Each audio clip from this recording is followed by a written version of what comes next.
The Spokane River is a tributary of the Columbia River in northern Idaho and eastern Washington, USA. It is approximately 111 miles long.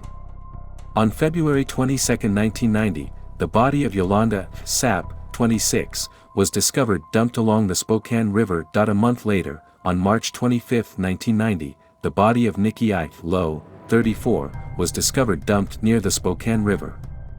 When the body of Kathleen A. Brisbois, 38, was discovered in the same area of the river, police knew they were dealing with a serial killer who targeted sex workers.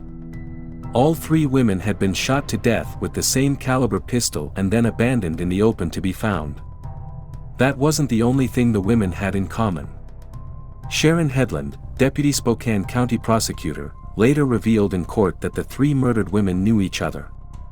They each rented rooms in a Spokane hotel that only accepted cash payments and required tenants to clean their own rooms. They also worked on the same streets as prostitutes. Police suspected convicted serial killer Robert Lee Yates was responsible for the murders. This was quickly disproven because Yates was stationed in Germany with the U.S. Army at the time of the murders. When Yates was eliminated as a suspect, the case went cold for more than a decade. That is, until DNA evidence from another crime was entered into Cody's and blew the case wide open. Police soon discovered that the women's murderer was Donna Perry, a transgender woman who murdered them before undergoing gender reassignment surgery in Thailand in 2000. Perry's criminal record includes a number of charges dating back to 1974. Perry was charged with reckless endangerment in 1987. Perry was arrested in 1988 for having a pipe bomb and was later discovered to have 49 guns and 20,000 rounds of ammunition. Perry was arrested in 1989 for soliciting a prostitute. Perry was imprisoned for 18 months in the late 1990s after being pulled over in Oregon's red light district with a gun and a knife. Perry allegedly confessed to her cellmate during her prison sentence to killing 9 prostitutes.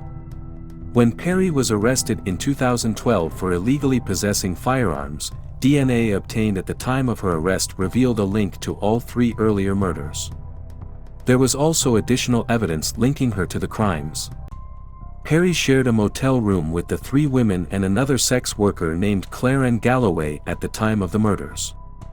Galloway also knew the victims and had worked with them on the streets. Perry's defense used this connection to refute DNA evidence presented in the case, Perry's thumbprint on a bottle of lubricant in Lowe's bag. The bag was found in a dumpster less than a mile away from where Lowe's body was discovered. Perry's attorney claimed that the evidence only demonstrated that Perry and Galloway frequented the same areas and were acquainted with the victim prior to her death. Perry was charged with 3 counts of first-degree murder in 2014, despite her claims of innocence. Her original trial date in 2016 had to be rescheduled due to several resignations from the Spokane County Public Defender's Office due to an ethics violation. The trial was rescheduled for June 9, 2017.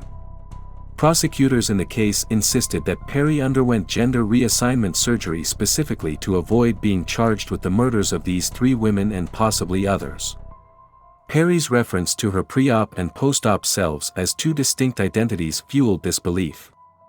Perry insisted that her former identity was responsible for the 3 murders and that she was not to blame. She claimed she had gender reassignment surgery to control the violence of her previous self. Perry did not undergo gender reassignment surgery to avoid being charged with murder, according to Perry's defense lawyer, Pat Donahue. Donahue told the court about Perry's childhood, in which she was raped and beaten by her father from the age of 4 to 7, claiming that the abuse only stopped when her father died, and she examined the many personal and psychological factors that led to her decision to undergo transition surgery. However, mental health experts have stated that, while Donna Perry may perceive her former identity as a separate person, this is not a sign of psychosis. They point out that it is common for transgender people to perceive themselves as a different person before and after transitioning. It's the same as someone who has changed their behavior saying, "I was a different person back then." Dr. Jack Drescher, a psychiatrist in New York City, says, There is a certain way in which they use the metaphor when transitioning for those who were very unhappy before and are now happy, but it's different when a person claims that they have no linkage to the person they used to be. That would be a more disturbing presentation. Nonetheless, Perry appeared to be intent on painting a portrait of herself as having two distinct identities.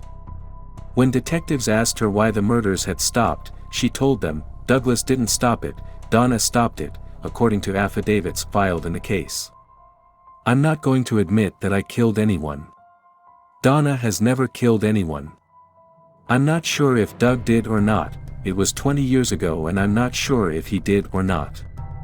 Perry's thoughts on the murders she committed were painted in a different light by a jailhouse informant. Perry allegedly confessed to killing 9 sex workers and claimed to be a sociopath while serving an 18-month sentence in an Oregon prison in 1998. Perry, according to a former cellmate, stated that she couldn't have children and that the women she murdered were wasting their ability to procreate by being pond scum. In the end, the jury sided with the prosecution. On July 24, 2017, Donna Perry was sentenced to 3 life sentences without the possibility of parole. She is incarcerated at the Washington Corrections Center for Women in Gig Harbor, Washington. What are your feelings about Donna Perry's case? I really appreciate your feedback. Thank you for stopping by to watch. Subscribe now to become a member of the Chris Crime Diaries family.